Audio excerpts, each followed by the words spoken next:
Hey guys, welcome to another video. Thanks for joining today.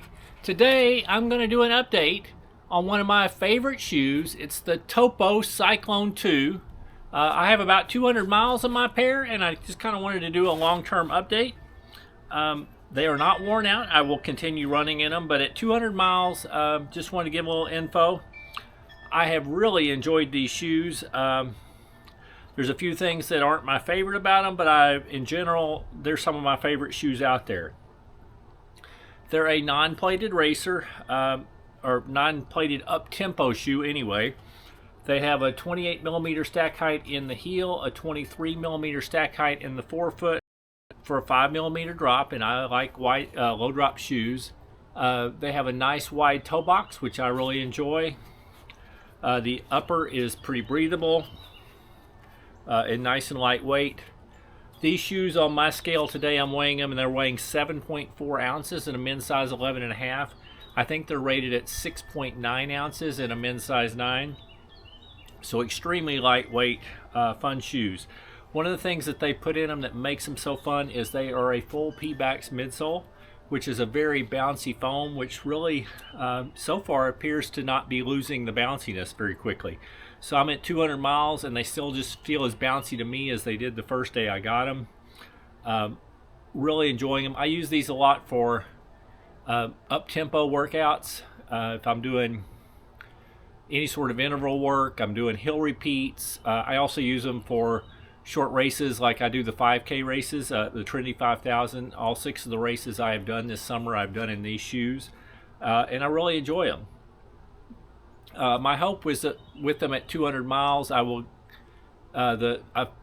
read that the Cyclone 3 is coming out in February of 2025. I'm hoping that I can get these to be continue to be my up-tempo shoe until that time. I think they're probably going to last because I think they're probably good for at least another 100 miles. And I'm actually not able to run at all right now because I have a foot injury. So when I come back, I probably won't be doing a whole lot of up-tempo stuff, and then I still probably won't do a lot of up-tempo stuff just because some of my goals this year are longer races. But anyway, like I said, I've loved the shoes. I think the fit around the heel is great. It's nice and cushioned. It's got a medium. It's got some cushion to it, but it's not a real thick tongue. It uses Topo's lace stays, the little pieces of fabric that go through hold the laces. They go through the tongue and then hold the laces in place, so it stays in place really well. It's got a fair amount of rubber coverage, but it does have exposed midsole, the PVA foam in the center, which does get kind of torn up, but I think that's just cosmetic. If I was going to have 2 complaints on the shoe, it'd be one that I think these laces are really just way too long.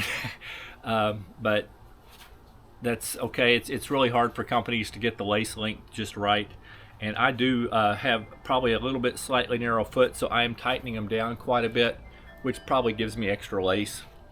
The other thing that I would say is not ideal is the actual rubber is not very thick.